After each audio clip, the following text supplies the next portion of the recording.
Magandang araw mga katiits, nais ko pong ibahagi sa inyo upang makatulong naman sa inyo lalo na sa mga katulad natin nga mga treasure hunter na nangangarap na makakuha man lang kahit kunti.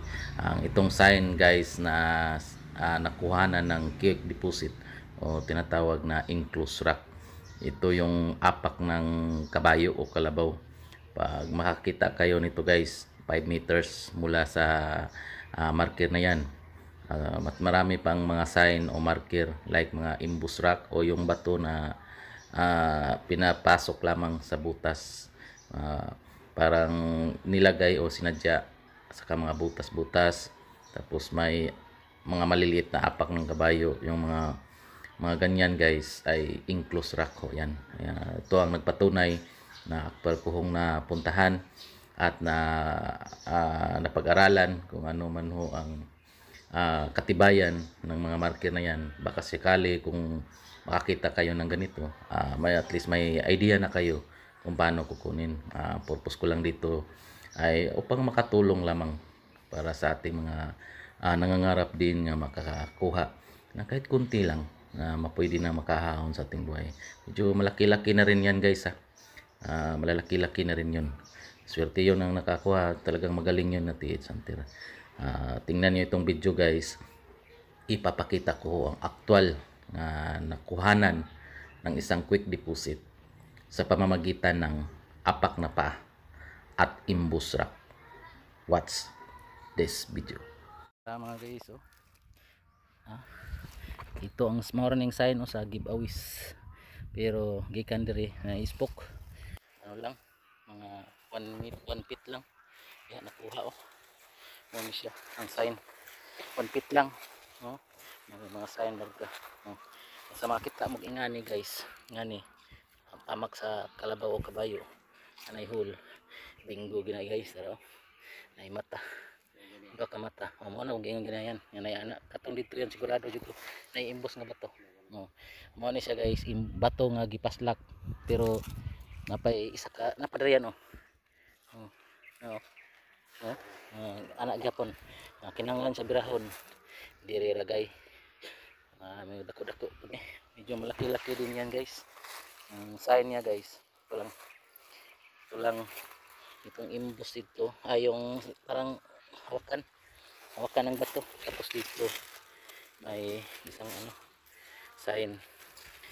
Tapos dito nakuha guys. Pwede din ba ito lang guys sign parang sinaminto na bato. Tapos yung apak ng kabayo yan din. Tapos yung isa doon na parang 1 meter 1 feet. And dito mura dito mga mga 2 inches pero parang mukha mukha mura siyang mata yan. Murag mata dito ra diha nakuha ikan diri guys ang sign siya.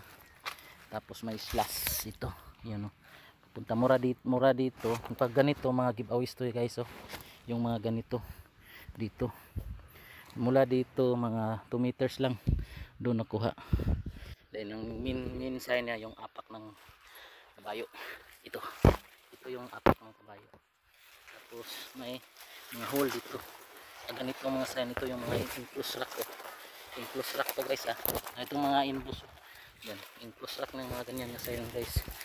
Tapos ito may pointing dito na nagtuturo na papunta doon. Mga ilang meter, 3 meter lang mula sa apak ng kabayo. 3 meter mula sa apak ng kabayo. Mula dito isa, dalawa, tatlong, mga 4 na metro lang dito nakuha. Matalino din yung mga treasure hunter ito guys. Pero sa iba to sa hindi to kinuha na to malalim na to guys. Medyo malalim, mga 1 feet lalim ang yung mga kanya makaraan.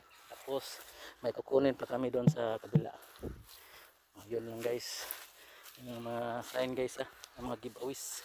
Ito may imbos ngayon parang nasa ilalim na daw Okay. Pag mga ganyan na sign guys, ganito guys oh. Ganito. Yan ang mga enclose. Okay. Dalawa. Dayon dito, yung pangatlo, yun oh. Ayun guys, yung may apak ng kabayo. Same distance lang yan dito. Tag 2 meters. Then mula dyan sa apak ng kabayo dyan. Mura dyan sa apak ng kabayo yan 4 meters din doon nakuha. Isa, dalawa, tatlo, pero ito yung tatlo na naglinya doon sa bato na may 3 hole. Doon yun nakuha. Swerte sila, ang galing ng mga treasure hunter ito.